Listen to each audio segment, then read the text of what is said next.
Mestre Jesus, mais uma vez eu peço o teu auxílio e agradeço a tua presença. Que cada um de nós hoje possa refletir sobre a nossa responsabilidade diante das nossas escolhas, compreendendo que, independentemente dos erros que cometemos durante a nossa caminhada, sempre há tempo de nos arrepender, sempre há tempo de mudar o caminho, mas que essa mudança fica muito mais fácil quando somos guiados pela tua luz. Então, que possamos nos abrir para o amor que recebemos o tempo todo de ti, Mestre, e que esse amor possa guiar os nossos passos, mesmo quando muitas vezes temos dificuldade de compreender quem somos e principalmente quem podemos ser. Obrigada, Mestre, que assim seja. Bom, boa noite novamente. Como foi falado, hoje nós vamos falar sobre arrependimento e redenção. A palestra de hoje, ela se baseia nos capítulos, deixa eu ver se eu vou errar, 58 a 64, se eu não me engano, né, do Nem Tudo é Karma. E, né, a nossa conversa de hoje, ela é contextualizada em um trecho da história. E esse trecho da história fala sobre o arrependimento, né, de uma das personagens, que é a Vanessa. Só para relembrar, né, este personagem, né, a Vanessa, ela é um indivíduo que está desencarnado e que até o momento atuava como um espírito obsessor. Devido a todo um histórico do que aconteceu nas suas vidas, né, na sua vida passada, ela guardava muito rancor, né, de algumas pessoas, principalmente da Paula, do Felipe, e aí o que que ela quer? Ela quer justamente buscar vingança, né? Então, a vida dela, até o momento, era pautada na sede de vingança, na busca, né, pela vingança, pelo que ela acha que foi prejudicada no passado. E nós estamos num momento nessa história em que ela se arrepende destas suas ações. Ela se arrepende de todo o mal que ela causou, né, a estas pessoas que fazem parte da história de vida dela. Ela se arrepende, né, de ter machucado, de ter levado a dor ao próximo. E aí é interessante a gente entender o que leva ela ao arrependimento, né? Porque nós nos arrependemos pelos nossos erros quando algo muda em nós. Para que o arrependimento aconteça, precisa haver uma mudança, algo tem que acontecer, né? Tem que haver algum tipo de despertar para que nós possamos nos arrepender pelos erros que cometemos. O primeiro passo para o arrependimento é reconhecer que as nossas atitudes foram equivocadas. Porque enquanto nós acreditamos que estamos certos, não há motivo de nos arrepender. Nós só nos arrependemos daquilo que acreditamos que fizemos de errado. Ninguém se arrepende de ter feito algo certo, né? Ninguém se arrepende, né, de ter tomado as atitudes corretas. Você se arrepende de ter tomado as atitudes incorretas, né? De ter cometido erros. Então, o primeiro passo é admitir que errou. Mas para eu enxergar, para eu admitir que eu errei, é um processo complexo. Porque durante muito tempo a gente comete equívocos acreditando que estamos certos. Na verdade, né, em geral é assim que acontece, né? Nós cometemos vários equívocos na nossa vida e por muito tempo nós cometemos esses equívocos sem saber que são equívocos. A partir do momento em que a gente vai angariando mais conhecimento, que a gente vai, né, experimentando as situações que a vida vai nos proporcionando, nós vamos então reconhecendo esses erros. E muitas vezes esse reconhecimento do erro vem com as consequências dos nossos erros. Por diversas vezes na nossa vida, nós só percebemos que as nossas atitudes estavam erradas quando a consequência veio. Então, nós estávamos fazendo determinadas escolhas e estava tudo bem, até o dia em que a conta chega. Quando a conta chega, é que muitas vezes a gente se dá conta, opa, talvez não tenha sido a melhor escolha aquela que eu fiz. E isso é importante, por quê? Porque a conta sempre chega. As consequências sempre virão. E essas consequências, elas vêm, mas para que elas efetivamente nos sirvam de aprendizado, para que nós possamos reconhecer que estamos errando, nós precisamos estar atentos. Porque se eu, né, estiver invigilante, a consequência vai vir e eu vou continuar achando que estou certo. Por quê? Porque eu não vou conseguir reconhecer essa consequência. Então, é importante estarmos vigilantes, estarmos atentos, né, ao que a vida nos proporciona, de mente aberta. Por quê? Porque se eu não estiver atenta, a consequência vai vir e eu ainda vou colocar a culpa em alguém. Eu ainda assim não vou conseguir reconhecer que são consequências das minhas ações. No livro, a gente percebe que um dos grandes motivos para a mudança dessa personagem, para a mudança da Vanessa, é quando ela percebe que a dor que ela sente, toda a dor que ela sente desde o que aconteceu quando ela ainda estava encarnada, que ela sempre culpou o outro, grande parte dessa dor é de responsabilidade dela mesma. Ela percebe, né, que ela estava cometendo erros quando ela percebe que ela também era responsável pela própria dor. E que até então ela estava colocando na conta do outro. O outro me machucou. O outro, né, tirou de mim, né, o que eu tinha. Mas quando ela começa a se autoavaliar, a relembrar tudo o que aconteceu com ela, a analisar o seu passado por um outro prisma, ela começa a perceber que não. Apesar de, obviamente, a ação do outro ter influência, ela também é responsável.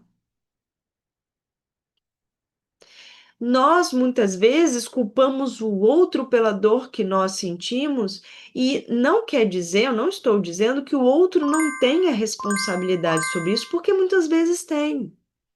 Muitas vezes o outro te machucou, deliberadamente. Mas isso não significa que você também não tenha uma parcela de responsabilidade nesse processo. Eu não estou aqui fazendo aquele papel de culpar a vítima, por favor, né? Porque eu sei que isso incomoda para muitas pessoas quando a gente olha uma pessoa numa situação de dor e a gente joga a responsabilidade para cima dela, como se a vítima, entre aspas, fosse culpada da própria dor. Não é isso que eu estou dizendo. Mas se nós continuarmos a culpar sempre o outro e nunca olharmos para nós, nós não mudamos. Porque a mudança do outro só cabe ao outro. Toda a saga de vingança que essa personagem tem, né, a Vanessa, ela tá sempre querendo ferir o outro pelo que o outro fez.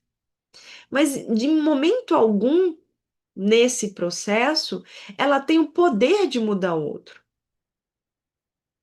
Mas na hora que ela olha para si e assume a responsabilidade, ela começa a mudar a si mesma. E isso é importante no nosso dia a dia. Porque muitas vezes nós estamos tão cegos, né, pela dor que nos acomete e tão acostumados a colocar a culpa no outro, que esquecemos que ao nos responsabilizar sobre as nossas ações, nós estamos fomentando a nossa mudança, o nosso crescimento moral, a nossa evolução. Então, eu não estou dizendo que nós temos que abraçar a responsabilidade para tirar a culpa do outro, não é isso. Em momento algum, quando você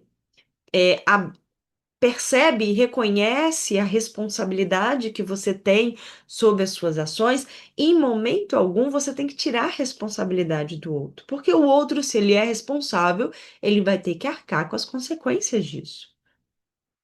Mas é entender qual é a sua parcela de responsabilidade nesse processo. Não para se culpar, mas para você poder mudar.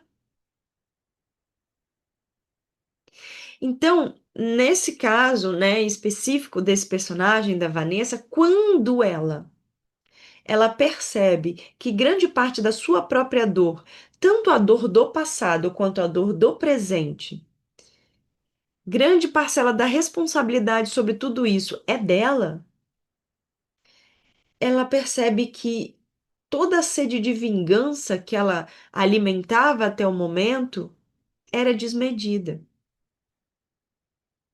porque ela estava depositando no outro a total responsabilidade sobre o que ela sentia. E é interessante que nós avaliemos isso, por quê? Porque ela colocava no outro a culpa pelo que aconteceu no passado. E o outro, sim, tiveram suas, né, as suas, parcelas de responsabilidade, né? Uns mais, outros menos.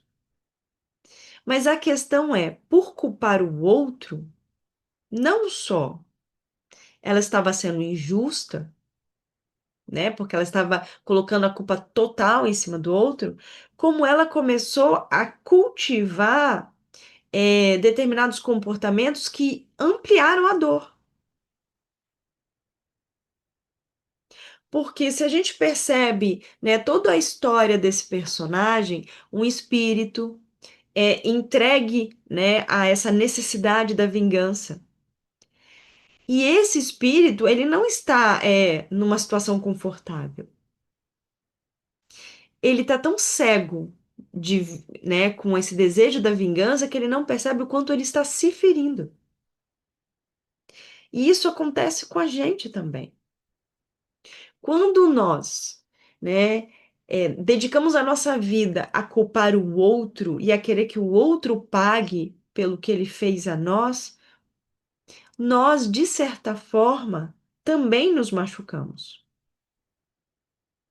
Por quê? Porque a gente aprende que tudo que nós alimentamos dentro de nós atinge primeiro a nós. Então, se eu começo a alimentar dentro de mim sentimentos negativos voltados ao outro, por mais que realmente esses sentimentos possam, de alguma forma, até em algum momento, chegar no outro, antes disso, chegaram em mim. A partir do momento que eu começo a alimentar esse ressentimento, esse rancor, isso já está me contaminando. E eu começo a ser uma pessoa cada vez mais triste, mais para baixo, mais angustiada, por uma coisa que eu quero culpar o outro pela dor que eu sinto e eu estou ampliando a minha própria dor. Nesse contexto, o arrependimento é uma libertação, não é para o outro, é para nós. Quando nós nos arrependemos das nossas ações, né, para com o outro, nós nos arrependemos de querer machucar o outro, muitas vezes dá uma impressão, né, de que eu me arrependi dos erros que eu cometi com o outro, então vou pedir desculpa ao outro. É como se fosse para o outro e não é, é para nós. Porque às vezes o outro não vai te desculpar. Às vezes o outro nem vai saber que você se arrependeu. Às vezes ele está em um outro contexto, em um outro plano. Então, o outro não necessariamente vai ser beneficiado diretamente ou imediatamente com o seu arrependimento.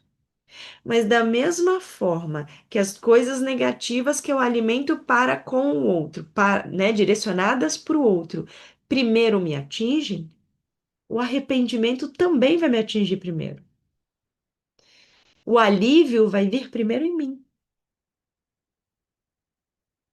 Então, quando a personagem, a Vanessa, ela consegue entender que é responsável, ou pelo menos parcialmente responsável, por tudo o que aconteceu com ela e pelo que está acontecendo neste exato momento com ela percebe que as suas atitudes eram pesadas demais, desmedidas demais. Não significa que o outro não tenha errado, mas significa que as ações dela são desmedidas e desnecessárias dentro desse contexto. E além, né, dela perceber a sua responsabilidade, como eu disse, ela percebe também as consequências das suas ações.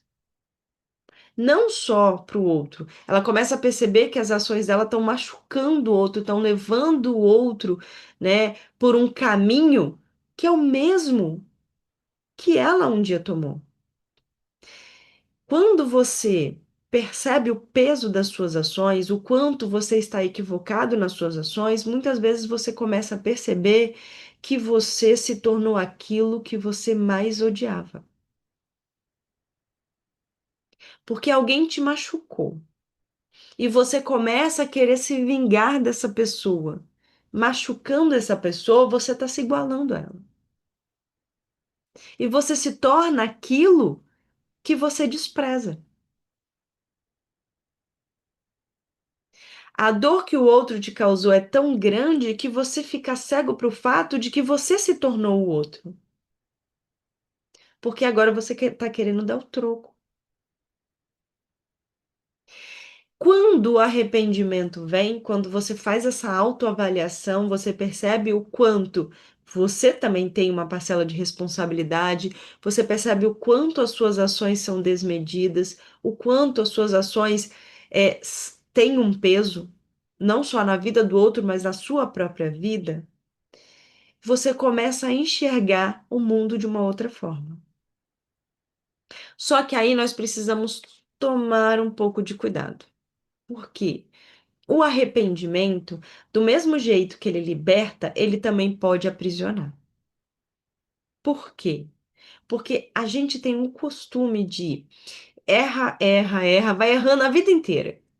Quando a gente reconhece que erra, quando a gente consegue reconhecer os erros e se arrepende, ao invés de a gente encarar isso como uma libertação, a gente abraça a culpa. Você reconhece, eu errei, eu tenho errado, me arrependo disso, mas eu sou o pior dos seres porque eu faço isso. Eu sou o pior dos seres porque eu machuquei alguém, eu sou o pior dos seres porque eu estava errado. Eu sou E você começa a alimentar uma culpa tão intensa que ao invés do arrependimento te libertar, você só troca de prisão.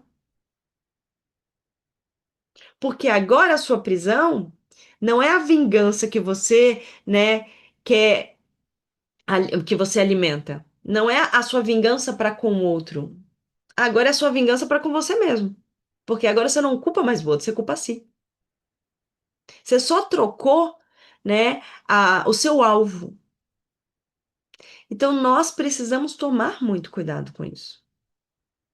E a gente tem uma mania de fazer isso. Todo mundo aqui já deve ter passado por isso, né? De se flagrar no erro e começar a se culpar. É aquela famosa frase que a gente repete para si mesmo: eu já devia ter aprendido, eu já não devia fazer mais isso. Depois de tanto tempo, eu ainda cometo esse erro. Isso precisa ser observado, porque, como eu disse, quando você faz isso, você só está mudando o seu alvo. Mas a sua atitude, apesar de ter acontecido ali uma mudança, porque pelo menos você reconheceu os seus erros, você continua cometendo esse erro, só que de uma outra forma agora. Então, não é tirar a culpa do outro e jogar para si, porque senão você só está tirando o problema de lugar. Se responsabilizar não é se culpar. Se responsabilizar é entender que cometeu um equívoco e que precisa mudar. Agora, começar um processo de autoflagelação por conta dos erros que você cometeu não vão te ajudar. Eu sei que às vezes a culpa, ela tem o seu benefício. Às vezes a gente encara a culpa, né, com um olhar de que a culpa é um alerta para que eu não erre de novo, né? Então eu me culpo porque eu não quero errar de novo. Eu entendo. O problema é que a culpa, né, quando ela é exagerada, quando você se culpa de uma forma exagerada, isso traz mais prejuízo do que benefício. Porque agora você vai começar a depositar todo o seu ódio não mais para o outro, mas para si mesmo. Eu não vou dizer que é pior, né? Talvez você só está trocando, né? Não é nem pior e nem melhor, é só um outro erro que você está cometendo. E é complicado porque às vezes parece fácil falar, né? Quando você reconhece o seu erro, você deveria ficar feliz com isso. Por quê? Porque até agora você errou sem saber. Agora você reconhece o seu erro. Não é um passo evolutivo? Mas realmente é complicado, porque ninguém quer se flagrar no erro. Não é agradável. Não é agradável olhar no espelho e ver que você é um ser falível. Nós sabemos que somos falíveis. Nós sabemos que nós erramos, mas admitir isso dói. Principalmente quando é uma atitude, um equívoco que você julgava já ter aprendido e já não fazer mais. Só que, se eu não reconheço esse erro com um olhar de me responsabilizar e de mudança, eu vou continuar cometendo ele. Então, sim, o reconhecer o erro é um passo gigantesco no processo de evolução. Vamos pensar em qualquer processo, qualquer pessoa que tem uma profissão que ela conserta alguma coisa, né? Estamos aqui, quem não está na frente de um computador, está na frente de um celular. Um técnico que conserta computador, o primeiro passo para ele consertar o computador é saber qual é o erro. O primeiro passo para ele consertar um computador é saber qual é o defeito que esse computador tem. Então, reconhecer o defeito é um passo extremamente importante no processo de autolapidação. Reconhecer o que precisa ser mudado é extremamente importante e necessário para que nós possamos crescer moralmente. Reconhecer que erra é extremamente necessário. Quando nós ouvimos falar, por exemplo, de grupos de pessoas que se reúnem, né, com o objetivo de se auxiliarem por conta de vícios, qual é o primeiro passo para você deixar um vício? É reconhecer que você tem esse vício. Isso vale para tudo. Então, se eu percebo que eu erro, mas eu começo a me culpar, é a mesma coisa de um técnico do computador que descobre o defeito e fica xingando o computador, gritando, revoltado na frente do computador, mas não faz nada para mudança. Reconhecer o erro é importante, mas o processo que eu vou trabalhar esse erro é também importante. Então, me culpar, ficar arrastando correntes, não vai me levar à mudança. O que vai me levar à mudança é eu começar a enxergar nessa minha caminhada o que eu posso fazer de diferente.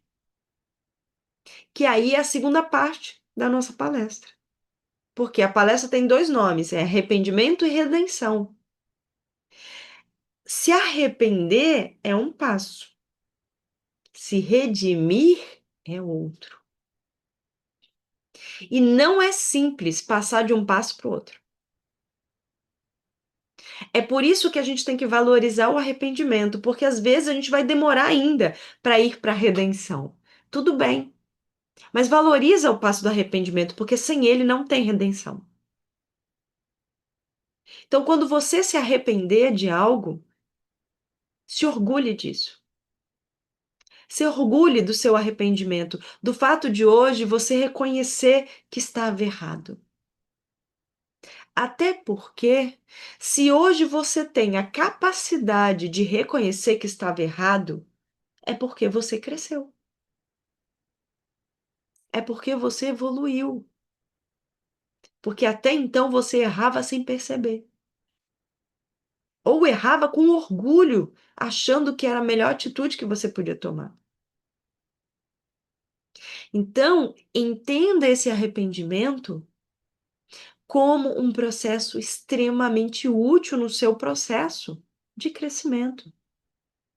Porque sem o arrependimento não há redenção e não há todo o processo de crescimento, de autolapidação.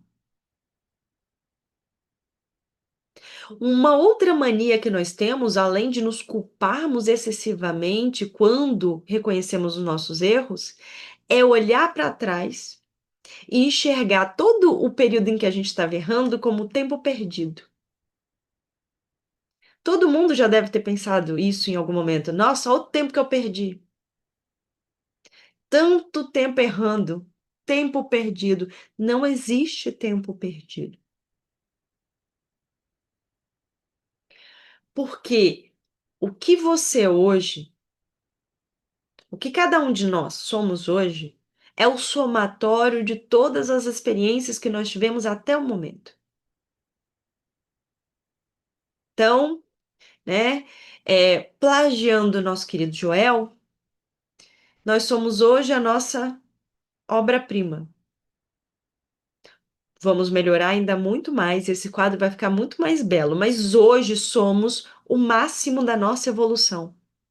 Somos o topo da nossa evolução. Nunca fomos melhores do que somos hoje. Só que só somos o que somos por tudo que vivemos. E isso inclui os erros.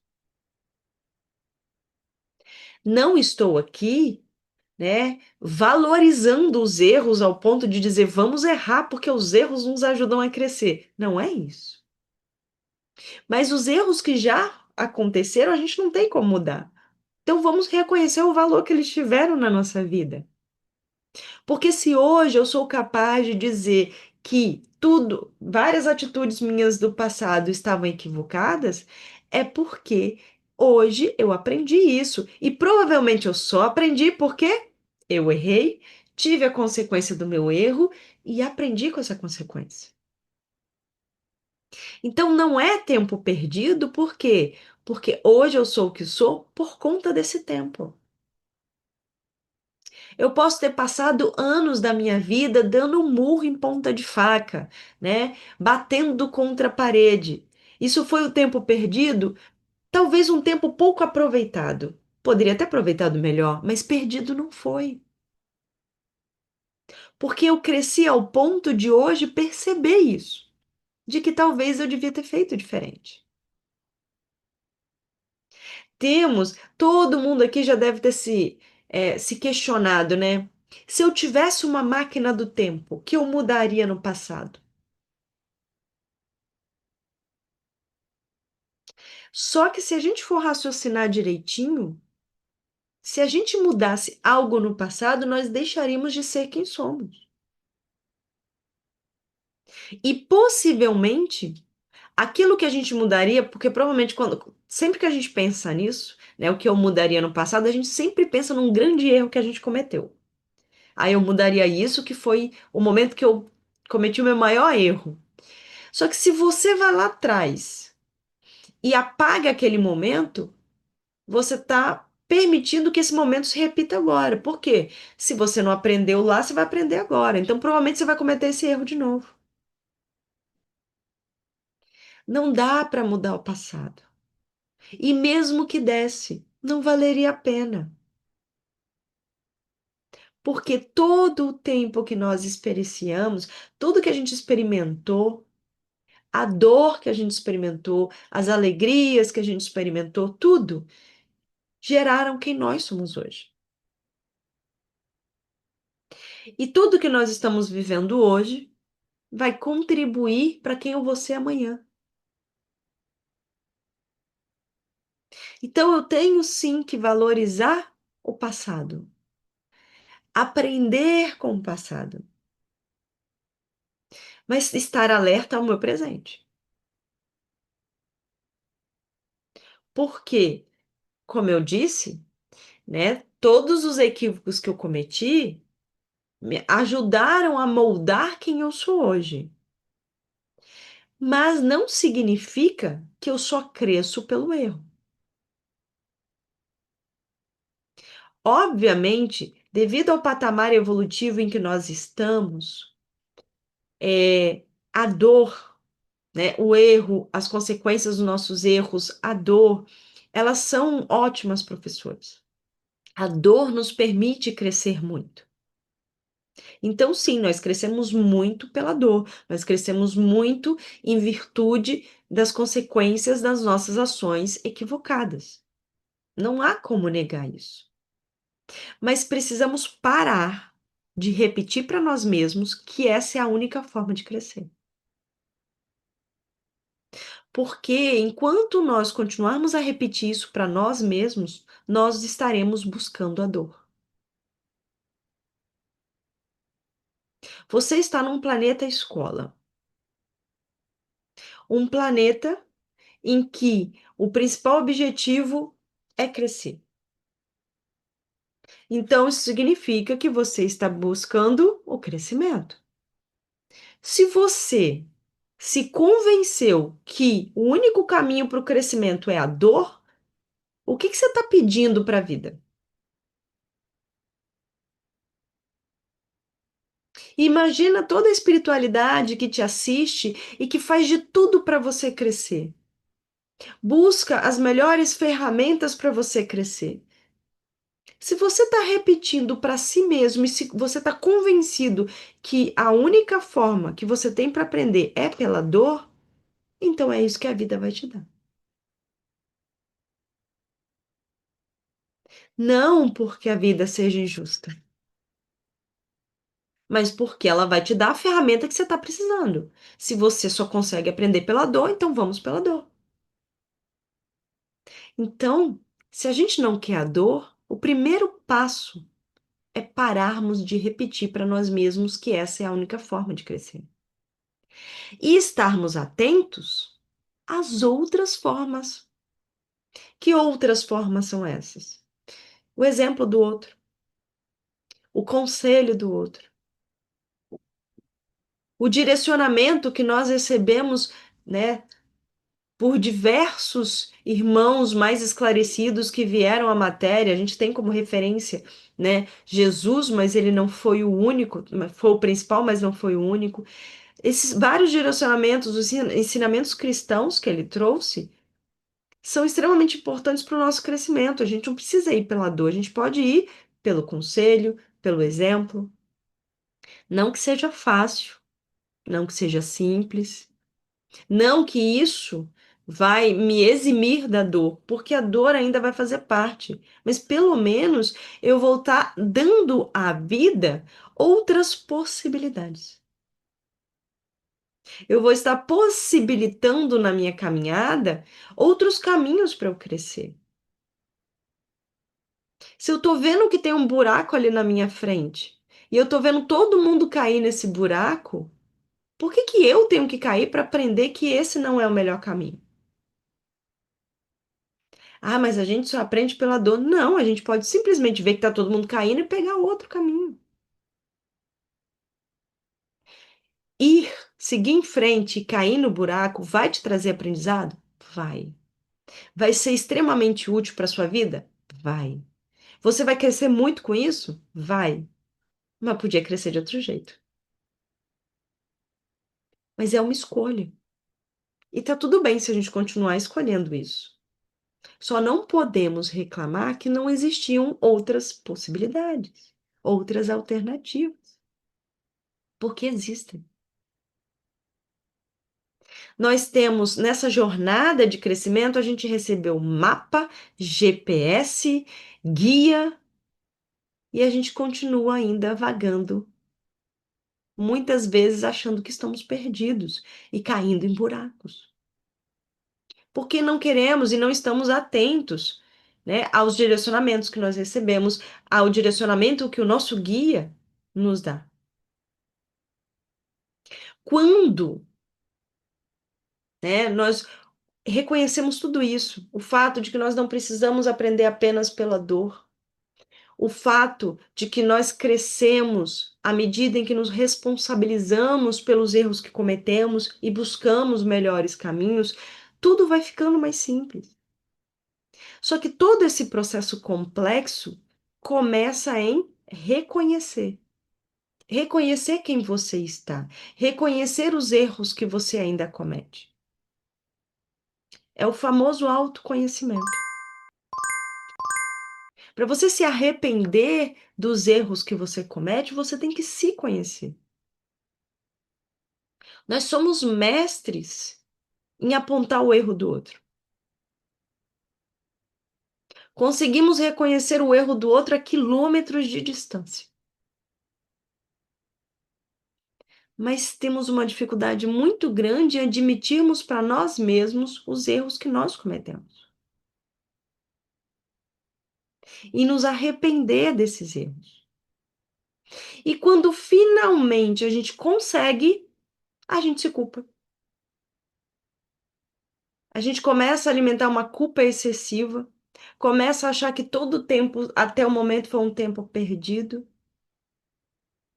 sendo que, na verdade, é só um estágio de um processo de evolução.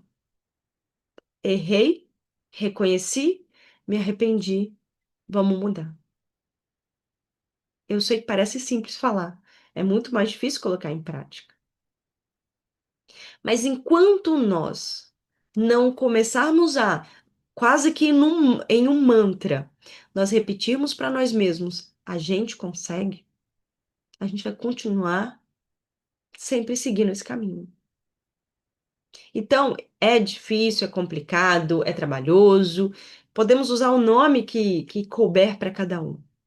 É trabalhoso reconhecer o erro, não nos culpar pelo erro, reconhecer o passado e os erros cometidos como um aprendizado e não como tempo perdido. É trabalhoso, é complicado, não é simples. Mas nós precisamos começar a tentar colocar isso em prática.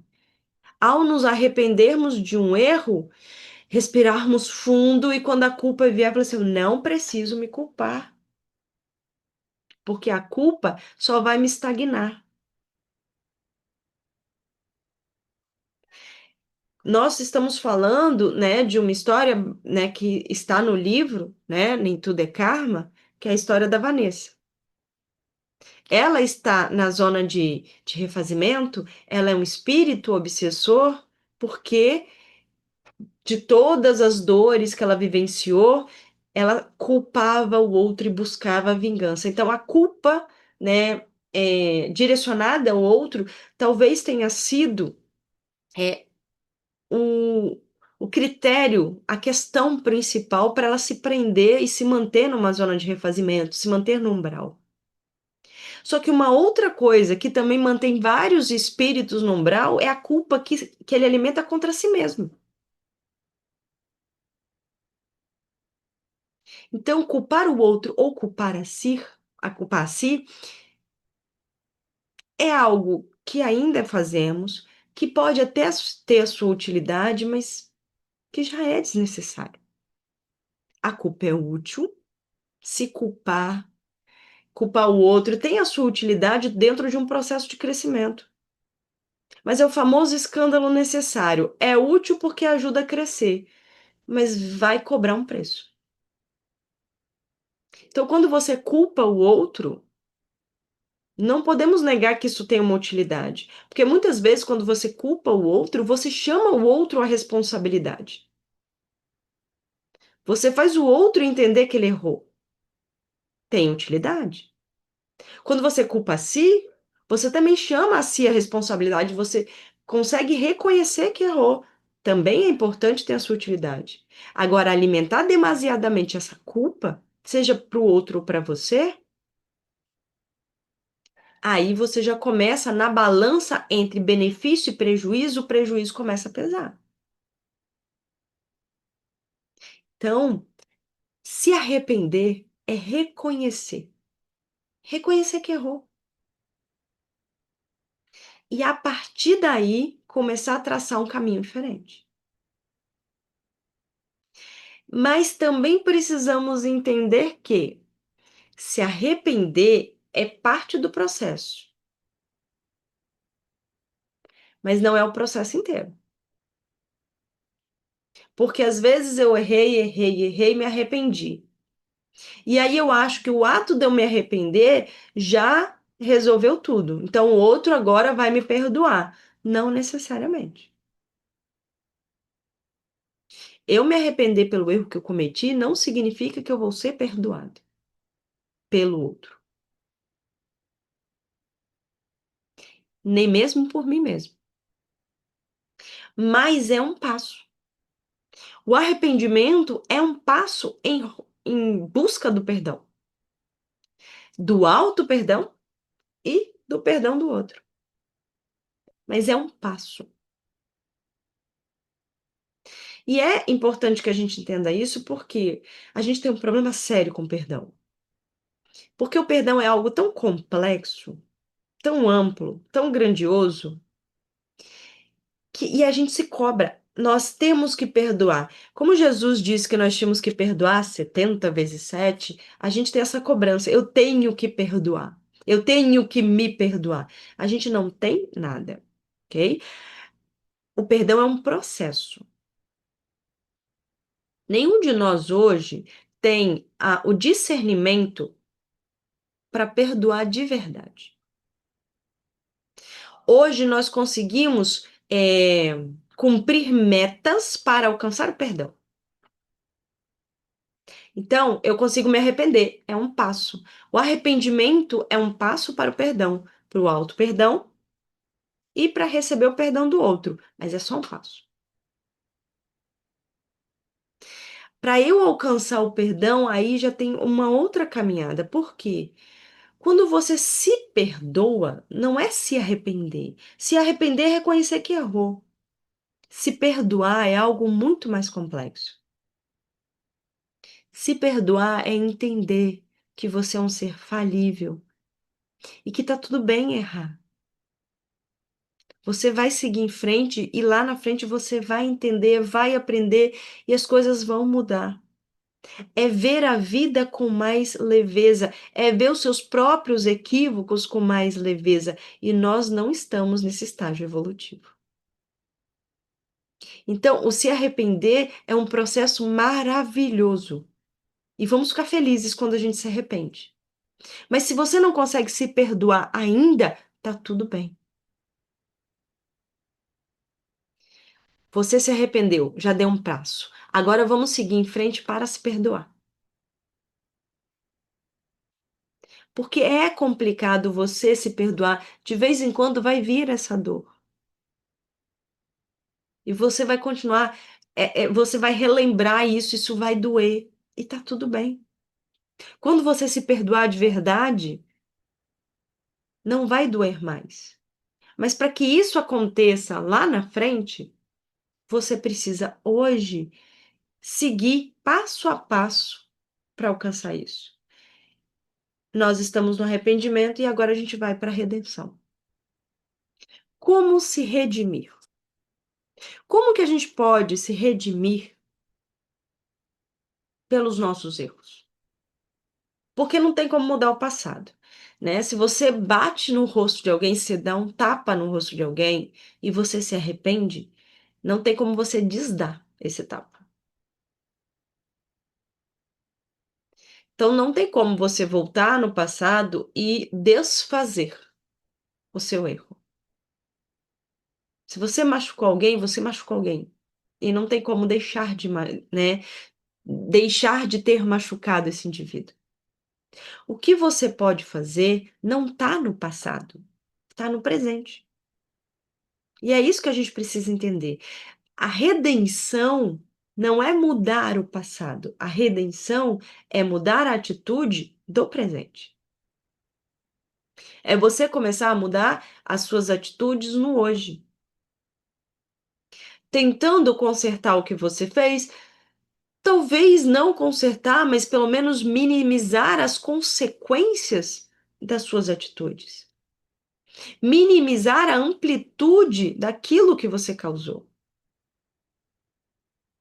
Você não vai mudar o que aconteceu. E que bom que você não vai mudar, porque isso é aprendizado para você e para todos os envolvidos.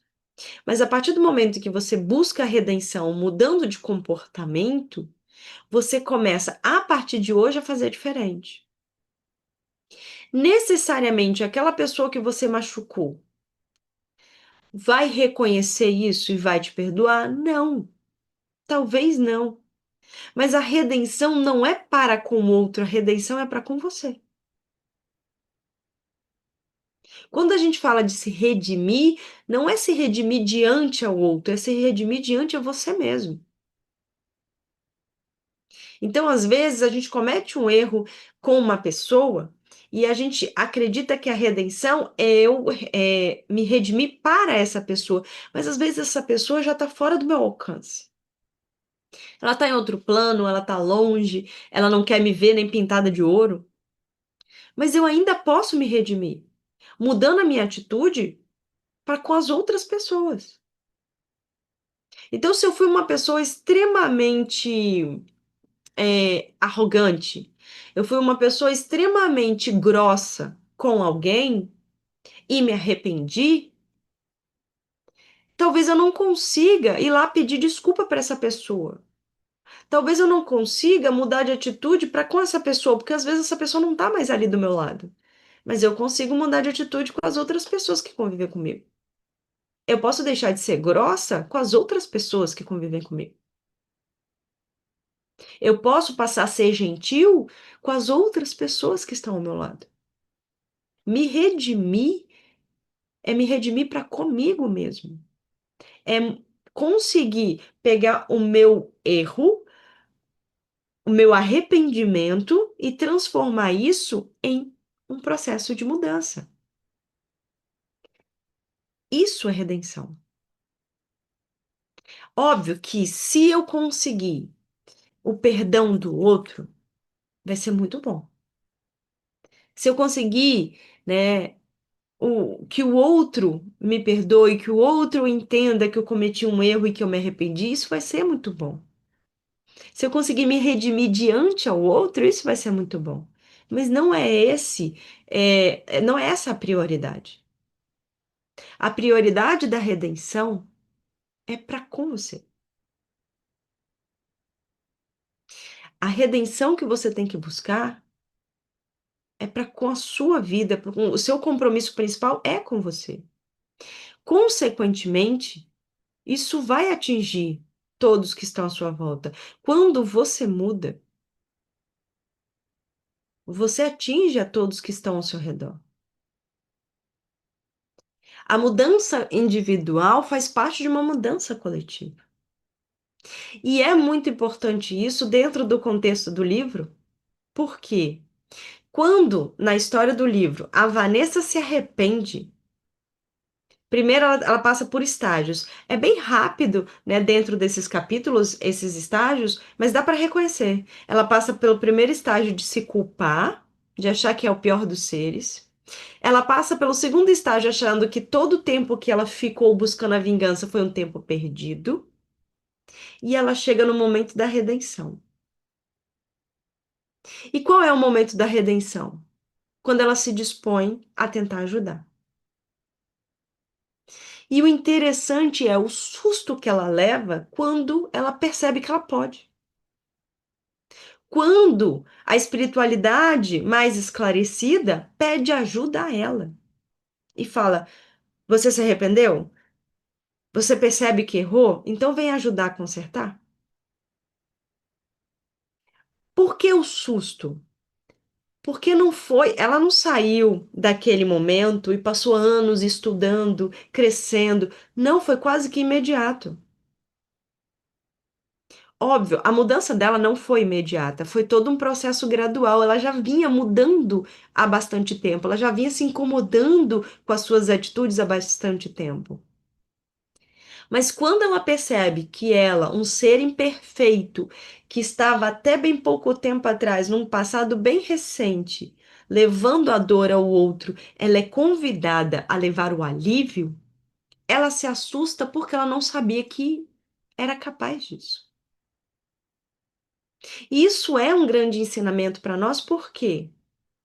Porque a gente sempre fica postergando e jogando para frente para quando eu evoluir. Quando eu crescer, eu vou fazer isso. Quando eu for um ser melhor, eu vou fazer aquilo. Mas não, eu posso fazer agora, mesmo eu imperfeito. Mesmo eu cheio de defeitos, eu estava errando, eu estava cometendo esse erro até ontem. Mas eu posso hoje tentar me redimir. Eu não preciso passar várias reencarnações ou me lapidar ao ponto de ser um espírito puro para levar o auxílio ao próximo. Eu posso fazer isso hoje. Fala, Bruno. Buscar a redenção e não trazendo o perdão do outro pode me trazer o auto-perdão? Peraí. Buscar a redenção e E não trazendo o perdão do outro pode me trazer o auto-perdão? o auto-perdão e o perdão do outro são coisas independentes. É óbvio que quando você recebe o perdão do outro, fica, de certa forma, até mais fácil você se perdoar, né? Mas uma coisa não depende da outra. Muitas vezes o outro não vai te perdoar, mas isso não te impede de você se perdoar. Então, buscar o perdão do outro não é um erro. Ok? Não tem problema nenhum em você desejar e buscar esse perdão, em você pedir desculpa, em você tentar ir lá e tentar ajudar o outro a fazer de alguma forma para que ele te perdoe. Não tem problema, não é um erro você fazer isso. Só que precisamos entender que mais importante que o perdão do outro é o auto-perdão. Por quê? Porque o outro, ele vai mudar quando ele entender que deve mudar. A gente não tem a capacidade de mudar o outro, a gente não tem a capacidade de obrigar o outro a nos perdoar. Mas a única pessoa que pode trabalhar o meu auto-perdão sou eu mesma, afinal de contas é um auto-perdão. E se eu não me perdoo, fica muito difícil seguir em frente. Óbvio, como eu disse, o perdão é um processo. Mas se eu não vou mudar, né? Não se eu me auto-perdoo, mas se eu não trabalho esse auto-perdão, se eu não começo a trabalhar esse auto-perdão em mim, se eu não começo a tentar me perdoar, eu tenho uma grande tendência, uma grande chance de estagnar e começar a alimentar a culpa. Então, o perdão é um processo? Um processo. Eu não vou me auto-perdoar hoje? Talvez não. Mas eu posso começar a construir esse perdão. Primeira coisa é entendendo que eu sou um ser falho, que eu não preciso me culpar, que mesmo que doa o que eu fiz, eu não preciso da autoflagelação. Eu não preciso me machucar constantemente, né, me considerando o pior dos seres por causa do erro que eu cometi. Vai doer, vira e mexe, isso vai vir à tona, mas eu vou respirar fundo e falar assim: aconteceu, vamos mudar, vamos seguir em frente. Mas a gente precisa entender que é um processo. Ninguém se auto-perdoa da noite por dia, assim como ninguém perdoa o outro da noite por dia. Fala, Bruno. Como se livrar de um sentimento de culpa que não sabemos de onde vem ou de exatamente o que é, como se fosse uma culpa por estar vivo? Existem vários sentimentos, muitas vezes, de culpa que a gente sente que a gente não sabe a raiz. E muitas vezes essa culpa está ligada a situações que a gente realmente não lembra porque não são nem dessa vida material. Mas não é o fato de eu não me lembrar que me impede de eu trabalhar essa culpa. Por quê? Eu não preciso saber qual foi a raiz, qual foi a situação que me fez me culpar para entender que eu sou um ser falível, mas que sou um ser merecedor da caridade, que sou um ser merecedor do perdão. Então, independente se eu sei o porquê dessa culpa, eu posso, ao me flagrar nessa culpa, conversando comigo mesmo, tentando, né, me convencer aos poucos de que eu não preciso alimentar essa culpa, de que eu sou um ser falho, sim, mas por ser um ser falho, eu sou um ser que pode mudar. O único indivíduo que não tem a capacidade de se melhorar é quem alcançou a perfeição. Todos nós que estamos em processo de aperfeiçoamento temos uma caminhada a seguir. Nós podemos melhorar, nós podemos nos aperfeiçoar. Então, quando a gente, eu costumo, né? Isso é uma coisa minha. Eu não gosto muito de dizer eu sou imperfeito. Eu prefiro a frase eu estou em processo de aperfeiçoamento. Porque quando eu digo eu sou imperfeito, parece algo estático. Eu sou. Como se fosse um rótulo que me define. Quando eu digo eu estou em processo de aperfeiçoamento, isso é movimento. Isso quer dizer que é mudança. Eu estou aqui hoje, mas vou estar aqui amanhã. Parece uma coisa boba, mas faz diferença. Faz diferença porque nós somos seres extremamente influenciáveis. E se tem alguém que nos influencia muito, somos nós mesmos. Então, aquilo que a gente repete para si mesmo tem peso. Então, precisamos sim entender que somos seres em aperfeiçoamento. Vamos errar, mas vamos acertar e vida que segue. E que, mesmo imperfeitos, ainda assim podemos trabalhar em prol do próximo. Não precisamos alcançarmos a perfeição plena para começarmos a arregaçar as mangas e agir. Até porque a perfeição só chega quando nós nos dispomos a trabalhar. Muitas vezes a gente fica procurando a cura para as nossas dores e esquece que a forma mais eficiente de encontrar a cura para nós é ajudando o outro a se curar.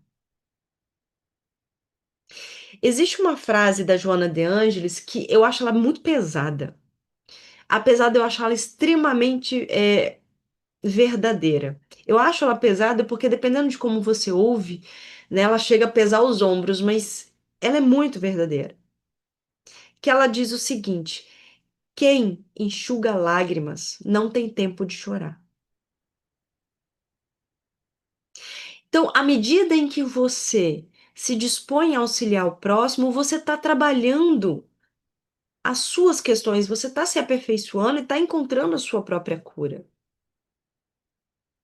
Então, se dispor a auxiliar o próximo, mesmo ainda sendo imperfeitos, faz parte do processo de aperfeiçoamento. E a gente precisa entender que muitas vezes é na nossa imperfeição que a gente tem as ferramentas para auxiliar o próximo. Vamos pegar um exemplo do livro. Por que que a Vanessa foi chamada para auxiliar na situação que ela ajudou a criar? Porque ela, mais do que ninguém, sabia como tudo funcionava ali. Então, como ela sabia como tudo funcionava, já que ela tinha acesso aos outros espíritos obsessores, ela talvez tinha mais ferramentas para ajudar do que a espiritualidade superior. Ela talvez tivesse mais facilidade de reencaminhar todo o processo do que os mentores ali presentes. Então, o espírito obsessor tinha mais chance de resolver o problema do que os mentores. Por quê? Porque como ela estava ali dentro da situação, entendendo a situação e sendo vista por aqueles indivíduos, e respeitada por aqueles indivíduos, ela tinha todas as ferramentas para fazer isso. Então, às vezes, a gente acha que só quando formos perfeitos vamos ser capazes de ajudar o próximo, mas a gente precisa entender que, às vezes, é a nossa imperfeição a ferramenta de auxílio. Vamos imaginar uma escada. Se a evolução fosse uma escada, e existem vários degraus nessa evolução. Nós estamos lá no meiozinho, meiozinho não, né? A gente está um pouquinho para baixo do meiozinho da escada.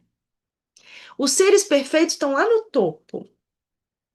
Os mais perfeitos estão lá na base. A gente está lá um pouquinho acima da base. Se alguém cai do meu lado, quem tem mais chance de ajudar a pessoa que caiu? Aquele que está lá no topo e vai ter que descer toda a escada para chegar até aqui, ou eu que já estou do lado? Então, às vezes, a gente fica esperando vir um espírito puro, Jesus descer na terra para ajudar alguém, mas sou eu que estou do ladinho que tenho as ferramentas para fazer isso. Porque às vezes aquele que está do meu lado vai dar ouvidos a mim e não necessariamente a alguém que, na visão dele, não entende a dor que ele sente. Eu dei o exemplo num determinado momento sobre a questão de grupos de pessoas que tentam trabalhar para se livrar de um vício. Quem muitas vezes lidera esses grupos são pessoas que até outro dia estavam também dentro do mesmo vício. Por quê? Porque aqueles que estão ali sofrendo enxergam naquela pessoa o fato dela conseguir entender a dor que ele sente. Por quê? Porque ele viveu o que eu vivi. Ele até ontem estava no meu lugar. Se chega uma pessoa ali que, né, ela não sabe o que é vício, é uma pessoa extremamente esclarecida, o outro vai olhar, o que que você sabe do que eu estou sentindo? Então, às vezes, a gente espera muito vir, né, de alguém extremamente evoluído, quando o auxílio vem de alguém que está do nosso lado. E a gente precisa valorizar esse auxílio. Quer ver um grande exemplo? Nossos mentores, coitados, passam um dia, provavelmente, no ouvido, né, no nosso ouvido, tentando nos guiar, nos mostrar o caminho correto. Ele fica lá, não faz isso. Eu já disse que esse não é a melhor escolha. Você vai errar de novo.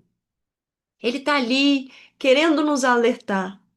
Só que nós, como estamos, né, num patamar muito diferente do deles, às vezes a gente não dá ouvidos. Aí o que que o nosso mentor faz? Vai lá, troca uma ideia com o mentor de um outro encarnado que é próximo a mim, às vezes consegue passar o recado para esse outro encarnado, e o auxílio do meu mentor veio por alguém que está do meu lado. Alguém está do meu lado e vem, então, vamos seguir por esse outro caminho. Uma pessoa tão imperfeita quanto eu, mas que eu dou ouvidos a ela. E ela está trabalhando em nome de quem? Em nome do meu mentor, que trabalha em nome de Jesus, que trabalha em nome de Deus. Então, nós, do mesmo jeito que a gente precisa estar atento e valorizar o auxílio que nos chega por aquele ser imperfeito, nós também precisamos reconhecer que nós somos também ferramentas de auxílio, mesmo sendo imperfeitos. Então, muitos de nós, por vários momentos da vida, fomos a Vanessa, cheio de erros, cheio de problemas, mas capazes de levar o auxílio a alguém. Mas por insegurança, por medo, por não se reconhecer capaz, muitas vezes a gente se nega a isso. Só que é neste processo de auxílio ao próximo que nós buscamos a redenção. Então, nós olhamos muito no espelho para apontarmos os nossos erros, mas o processo para que nós possamos lapidar esses erros, nos redimir desses erros, é trabalhar. A teoria é muito importante. A teoria é extremamente importante, mas é a prática que nos faz crescer. Podemos ler o livro dos Espíritos, o livro dos Médios, o Evangelho segundo o Espiritismo, de página a página, do começo ao fim, 50 vezes, e isso vai ser extremamente importante. Mas o dia que a gente realmente vai olhar no espelho e falar assim, aprendi, é o dia que a gente conseguir colocar em prática. Não é simples, não é fácil, mas a gente tem que começar a tentar. Fala, Bruno. Então é válido ajudar na cura dos outros enquanto nos curamos? Exatamente. Às vezes a gente olha e a gente considera, a minha cruz está tão pesada, como eu, que carrego uma cruz tão pesada, conseguiria auxiliar o outro a carregar a dele? Mas sim, é possível. Até porque a nossa experiência em carregar essa cruz, às vezes é o que está faltando para o outro entender a melhor forma, né, de lidar com as suas desvirtudes, com os obstáculos que encontra na vida. Nós nos menosprezamos demais. Apesar da vaidade ser um problema muito grande para muitos de nós, por diversas vezes nós nos menosprezamos. Ah, quem sou eu para ajudar? Quem sou eu, né, para levar o auxílio? Eu sou a pessoa certa dentro das minhas limitações. E também dentro desse contexto do quem sou eu, nós precisamos entender que, apesar de sermos ainda muito pequenos, comparado ao que nós podemos ser, nós somos muito grandes comparados ao que fomos. Então, comparados ao que eu vou ser, se eu me comparar ao que eu vou ser quando eu alcançar a perfeição, eu sou minúscula. Mas se eu comparar o que eu sou hoje diante do que eu fui, eu sou gigantesca. Tudo é uma questão de referencial. Tudo é uma questão de comparação. Com o que eu estou me comparando? Óbvio, eu tenho que tomar cuidado com a minha vaidade, também não vou me achar demais. Mas é importante ter essa visão, por quê? Porque muitas vezes a gente fica é, colocando o que eu tenho que fazer muito lá na frente. Quando eu for perfeito, eu faço. Quem nunca repetiu a frase, né? Ah, perdoar é para Deus. Quem perdoa é Deus. Porque você não pode perdoar plenamente? Não, hoje não. Mas você pode começar a construir esse perdão hoje. Perdoar plenamente, provavelmente só Jesus vai perdoar. Mas construir esse perdão você pode sim. Até porque Jesus hoje só é capaz de perdoar porque em algum momento ele começou a construir isso dentro de si. Quando Jesus diz a Pedro que ele deve perdoar 70 vezes 7, e isso, né, vem a nós como um ensinamento, hora nenhuma ele estava cobrando o perdão. Até porque, se ele diz que a gente tem que perdoar 70 vezes 7, é porque é um processo. Porque se fosse algo pleno, era uma vez só. Se eu tenho que continuar perdoando, é porque eu estou construindo isso. Jesus não perdoa 70 vezes 7. Por quê? Porque Jesus não precisa perdoar, porque ele não se ofende.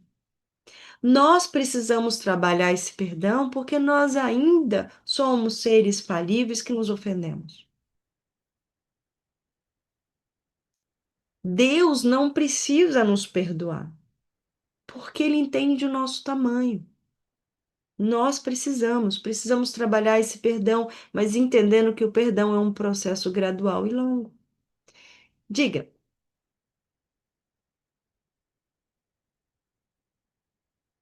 você está no mudo. Desculpa. Como lidar com pessoas que provocam e aumentam a nossa culpa e não o nosso merecimento? Escândalo necessário. Vamos entender o seguinte: as pessoas que nos culpam, que nos menosprezam e nos culpam, são seres falíveis assim como nós. Mas que essa atitude do outro é ferramenta de crescimento para nós. Tudo é ferramenta de crescimento dependendo da forma como eu enxergo. Essa frase é muito usada, mas vamos lá, vou usá-la de novo. Já usei várias vezes, vou usá-la de novo. O martelo é uma ferramenta de construção, mas que pode ser usada para destruir. Depende da mão que usa. A mesma coisa dentro desse contexto. O outro, ele me menospreza. O outro me culpa. Isso pode me destruir ou me ajudar a crescer. E não depende dele, depende de mim. Depende da forma como eu recebo isso. Se as pessoas me culpam, se as pessoas me menosprezam e eu abraço isso como uma ofensa, eu abraço isso para me culpar também, isso vai me destruir. Agora, se a pessoa me culpa e eu avalio isso, bom, se ele está me culpando, será que eu tenho responsabilidade sobre o que está acontecendo? Ah, acho que sim, eu errei, então vamos mudar. Se a pessoa me menospreza e eu avalio, ele está dizendo que eu não sou capaz. Será que eu sou capaz? Eu acho que eu sou, então eu vou tentar. Percebe como muda? Então, a intenção do outro importa para o outro. Mas o que mais importa para mim é como eu recebo isso. Se a intenção do outro é me machucar, isso vai ser um problema para ele, porque ele está construindo isso nele. Agora, como eu vou receber isso que ele está me oferecendo, aí vai depender de mim. Então, este irmão, que muitas vezes tem a intenção de me derrubar, pode ser o meu maior degrau de crescimento. Pode ser o indivíduo que vai me fazer sair, né, da região onde estou, da situação onde eu estou, e falar assim: então, você está dizendo que eu não sou capaz? Então agora eu vou provar que sou. Você está dizendo que eu não posso? Então eu vou provar que posso. Você está dizendo que eu sou culpado? Ok, eu sou responsável e eu vou mudar e vou ser uma pessoa melhor. Tudo vai depender de como você vai encarar a vida. Os obstáculos que a vida te proporciona podem ser encarados como obstáculo ou como degraus. É a forma como você enxerga.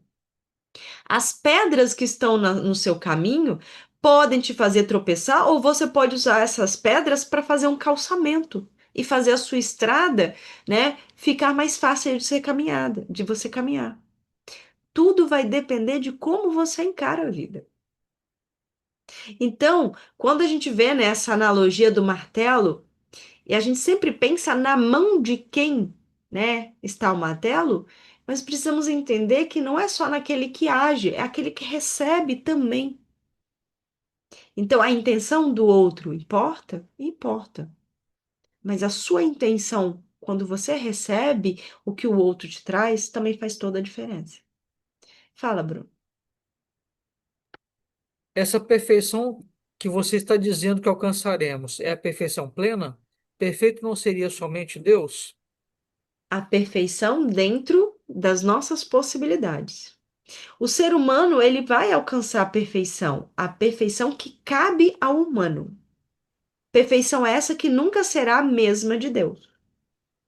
Kardec deixa isso bem claro lá nas suas primeiras perguntas, né? Quando ele distingue a criação do Criador. Nós alcançaremos a perfeição? Sim, a perfeição humana, a perfeição que nos cabe enquanto espíritos, mas não a perfeição divina. Porque se alcançarmos a perfeição divina, nos tornaríamos Deus Vou pegar de vocês. e deixaríamos de Deixa com a sua ser mãe também. Eu também criaturas vou. para sermos criador, e isso não faz sentido. Então, sim, seremos perfeitos dentro do que nos cabe a perfeição. E para nós isso está muito longe mesmo. Temos um caminho muito longo para caminhar, para trilhar até alcançarmos essa perfeição. E tá tudo bem, porque na verdade o mais importante é o caminho. Às vezes a gente fica muito, né, fixado no destino final, mas o mais importante é o processo. Até porque, para chegarmos ao destino final, a gente precisa reconhecer e lidar da melhor forma possível com o processo, com a caminhada. Então, Jesus é um ser perfeito. Quem aqui consegue agir como ele? Ninguém. Então, hoje, estamos muito aquém, né, de quem um dia poderemos ser. Mas quando a gente olha para trás e olhamos quem nós éramos, e não precisa lembrar da vida passada, não, pode ser nessa mesmo. Olha para 10 anos atrás e compara com hoje. Eu não estou falando para você comparar a situação financeira, né, de saúde, não é isso. Compara seu entendimento, seu nível de compreensão de mundo, de 10 anos atrás e de hoje. Você é uma pessoa muito melhor. Você é uma pessoa muito mais esclarecida, dentro das suas possibilidades. E eu estou falando para você comparar com você, não se compare com o outro, porque o outro tem outra caminhada. Então, às vezes dói quando você se compara com o perfeito que é Jesus, que está lá no seu grau máximo de evolução. Mas quando você olha para si e se compara consigo, fica mais confortável, porque quando você olha para trás e percebe o quanto você cresceu, você percebe que é possível e que vai continuar crescendo. Então, se aos trancos e barrancos a gente já chegou até aqui, então significa que a gente está crescendo, né? Costuma-se dizer que até tropeçando a gente vai para frente. Então a gente está em crescimento e a gente continua crescendo. Às vezes nos tropeços, mas por enquanto é o que a gente tem, então vamos aproveitar. O que a gente não deveria é estagnar, porque a gente tem esse direito, mas talvez não seja a melhor escolha. Parar, desistir, não é a melhor opção. Então, por mais que seja difícil, a gente precisa encarar, olhar no espelho e reconhecer os próprios equívocos, se arrepender dos erros que cometeu, tentar ao máximo não se culpar por isso, tentar olhar para a sua vida e enxergar dentro das oportunidades que a vida te dá as ferramentas para se redimir dos seus erros. Porque a vida vai te dar essas ferramentas. Elas estão na sua frente, mas você precisa estar atento a isso. E ao trabalhar essa redenção, entender que é um processo e que não significa que você vai mudar da água para o vinho e nem vai ser de hoje para amanhã. Mas que se você não começar em algum momento, você nunca vai chegar lá. Então, quando você se flagrar no erro, respira fundo e tenta se convencer de que isso é bom. Não o erro, mas o fato de hoje você conseguir enxergar isso. Se parabenize porque você cresceu e consegue perceber que errou. Junte forças e peça ajuda para continuar seguindo e tentar se redimir dos seus erros. Não para o outro, não para Deus, para si mesmo. E aos poucos você vai conseguindo entender que você já está no caminho do perdão, do auto perdão. E, consequentemente, do perdão do outro também. Mas que cabe ao outro o tempo de quando ele vai te perdoar. Mas você, neste processo, não deixa de estar construindo também esse perdão, para algum momento ele acontecer. Então, o arrependimento e a redenção são processos dentro, né, desse grande, né, dessa grande caminhada que nós temos. A autolapidação não é simples. Nós falamos muito de, precisamos, né, a reforma íntima. A autolapidação. Não é à toa que tem esse nome. Reforma íntima. Pensa na reforma de uma casa e você vai entender que não é simples. Não é agradável, dá trabalho, causa transtorno, mas quando você acaba e você olha tudo prontinho, você respira fundo e fala assim: nossa, que maravilha, mas tem um negócio ali que eu precisava ter consertado e ainda não consertei. Vamos consertar, porque a reforma continua. Então, mesmo depois, né, você trabalhando a reforma íntima, você vai sempre encontrar um defeitinho para consertar, e que bom, porque isso nos mantém ativos. Porque se a gente olhasse e estivesse tudo certo, a gente ia sentar. Ia falar, agora eu não tenho mais nada para fazer, mas a gente tem. A autolapidação é isso. É você sempre olhando e reparando ali, eu preciso consertar, aqui eu preciso consertar, e a gente vai consertando. Às vezes não dá para ser hoje. Às vezes a gente vai precisar fazer uma gambiarrazinha e deixar para consertar amanhã. Mas tudo bem, mas pelo menos eu já reconheço que eu preciso consertar. Isso foi um passo importante. Se eu não consigo fazer hoje, eu vou fazer amanhã. Mas o fato de hoje eu reconhecer que eu preciso consertar já é muito importante. E assim a vida segue. Seria tão mais simples se a gente conseguisse enxergar tudo com mais simplicidade. Mas a gente, infelizmente, a gente ainda tem essa dificuldade. Mas não quer dizer que a gente não possa tentar. Então, fica de dever de casa.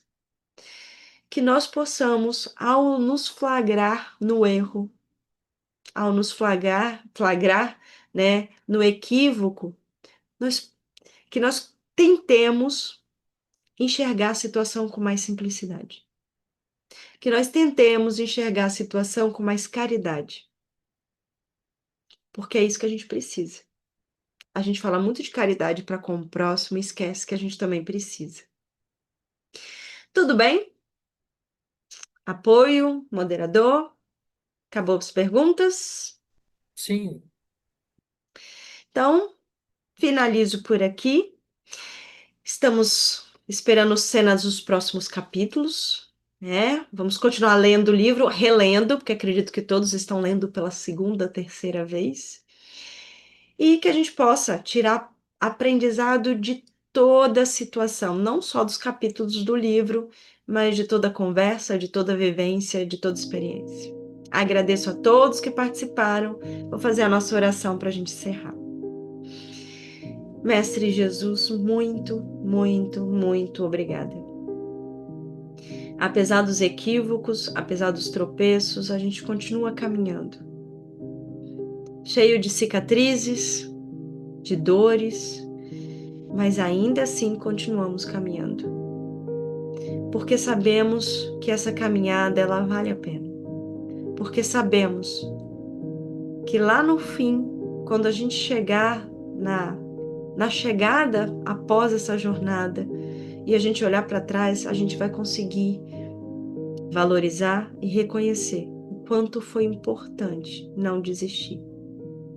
Que a tua luz continue guiando os nossos caminhos hoje e todo sempre. Que assim seja.